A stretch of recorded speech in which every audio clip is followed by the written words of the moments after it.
Right, it's absolutely hectic at home with it being Christmas Eve, cooking going on, presents being wrapped, and generally not much space to breathe. So with that in mind, I've just watched the Retro Ghetto's morning vlog, and it's inspired me to get out of the house and do a quick CEX trip whilst while I've got the time. I've actually been encouraged to get out. There's too much going on at home. So, little Archie here, you're very happy to go CEX, aren't you? You love it. No, I hate it. My little CEX travelling buddy. We're going to do a quick trip today. Let's just quickly down to the Barking CEX, have a look in there, and on the way back I'm going to pop into the Dagenham one. I've got a couple of bits of trading. I've got 50-60 quid's worth of vouchers I've been sitting on as well. So yeah, anything I see down there I'll be bringing home, and I will be doing a pickups video in the next couple of days that will have everything in it that I've picked up over the last couple of weeks. So yeah, see you on the other side. Right, so firstly we get down to the Barking branch of CEX. Not much retro in the first window, but if you go around to the side, because this shop is situated on a corner, then you'll see some of the retro there, which is what I'm filming now. A couple of nice bits, but there is definitely some better stuff inside. Yeah, these Street Fighter 6 box sets, they're in every CEX now. Shop 2 was selling them, or still are, I believe, at £62, and CEX are giving £80 credit. So every CEX you go, I think you're going to see a few of them. Straight on to the Xbox OG. I liked the look of that King of Fighters 2. Not sure if I wanted to buy it though. I did and ah. Got some PSP there. I've got a PSP, but going to be trading it in soon. I don't play it. It's a PlayStation 2, isn't it? So onto the GameCube. Nothing outstanding here. That Simpsons Hit and Run, it's £40 and it's £20 I think on every other system. Don't get it. Left 4 Dead, almost bought that back today. It's one of the games I want to get back in the collection. Same with Left 4 Dead 2, but I passed on them today. Another King of Fighters that I never did pick that one up, man. I don't want to pay £12 for it. It's in the single digits, I'd have a look at it, but yeah, it is one of the rarer titles. Now, you don't see it everywhere, so I can understand why it's a little bit more expensive than a few other games. We've got a nice 360 section down here. Nothing out of the ordinary, really, but definitely enough to make a couple of purchases if you're just coming out looking for a couple of cheap games. Because that's all I'm really doing these days. I head out and fill out the collection with cheap games that I think are good, or ones that I've wanted or want to revisit. I'm not really after too many heavy hitters and stuff like that. I'm not that kind of guy that's displaying or anything like that. I wish I could be. Now this Rambo, as bad as it's meant to be, I want this game. It's coming down. It was £18, it's £15. I'll get it eventually, but not at that price. I love Rambo. I love every single one of the films, even the third one, which is the worst. Subjective, I know. Onto the Wii section, a smaller Wii section than a lot of other branches, but I did see this today, which piqued my interest. It's not a game that you see too often when looking at Wii sections. I mean, you do, every shop you go, there's 100% going to be a large majority of the same games. But Night into Dreams, yeah, £2.50. That looks pretty good. No idea if it came out and it was good or the controls, whatever. But yeah, it was interesting. Onto the PS3. And one I would like to pick up the God of War collection. Again, though, it's £20 for a PS3 game, and at this stage, I don't want to be paying £20 for something that, as much as I like it, same with that Metal Gear Solid collection. I wouldn't mind that, but not right now, not at that price. Now, for about the 8th time in my life, I'm going through buying Resident Evil titles. I've bought them all, I've sold them all. And now that I've got a PS3, I'm trying to build up a small collection there. So saw that today, and I was thinking about purchasing it.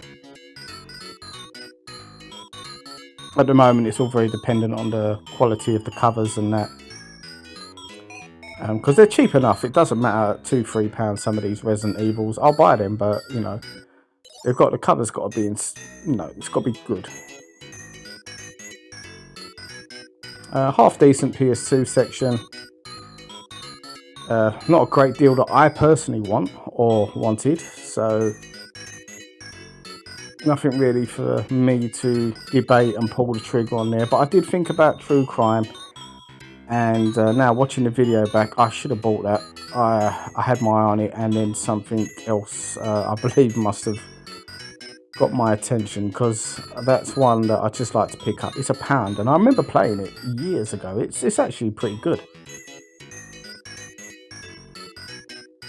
So off to the glass cabinet of retroness. Now this branch is pretty good for the retro.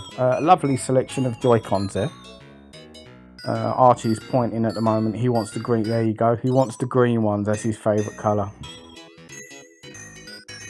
We've got the blue, the red. We've got purple and yellow. So no more Joy-Cons. Some nice control pads there. I don't need any more though. I still like that blue switch light, very reminiscent of the GameCube. It's a lovely Game Boy Color there. I do like that variant. And that guitar there, £48. Not for me, but there you go. Lovely boxed Zelda Game Boy Color there. And this used to be mine. I sold it to this branch. I think I got £48 credit, and it's gone down to 45, so I've done all right there. Scoremaster, that is a lovely joystick for its time.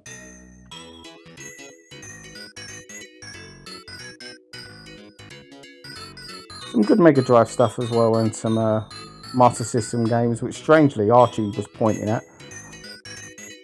PS1, nothing amazing there. I'm looking for Croc at the moment. I've got some good memories of that game, so yeah, I'm going to be picking that one up soon. Some unboxed NES stuff here. I had pretty much most of these games back in the day. And again, you'll see these everywhere now. Like I said, Shop 2 was selling them at such a huge discount. People are buying them in and getting their cash profit or credit notes. Although the CEX were quite quick to work and act on the cash profit side of things. So you can get credit, because eventually that fad will pass and they'll be able to make their money. But the cash element, they jumped on that pretty quick. Pretty standard Switch selection, if I'm honest. As I'm always looking out for the obscure stuff, it's not really for me. And here's Archie dancing in CEX as he was a bit bored. I'll say no more.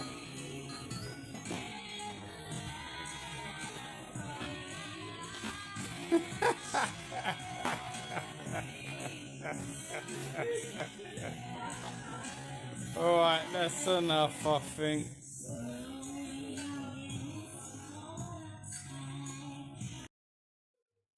Right, just to round this video off with Archie in the background. I was quite impressed with the dancing, so I thought I'd create a little montage there just to keep you going in the background.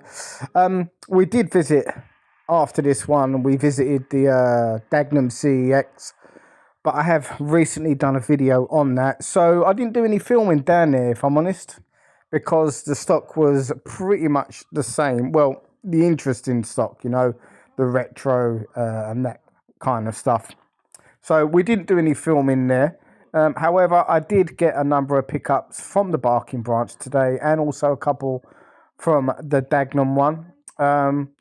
Games that I saw previously, but wasn't on my radar. But you know what us collectors are like. Things change, and I saw a couple of things that, yeah, I thought I'd pick up on the day. So what I'm going to be doing, I'm going to do a complete pickups video within the next week, next few days, which will show you an accumulation of everything I've picked up in recent weeks. And it's quite a sizable amount, all on the cheap, I must add. So I'm quite happy with that. So I'll get that video done. And in the meantime, many thanks for all your support throughout the last few months. It's great. I'm close to 100 subscribers already. I'm really pleased with that. It's nice to have you all on board. And I hope you all have a great Christmas. And I'll see you before the new year and thereafter. You guys take care.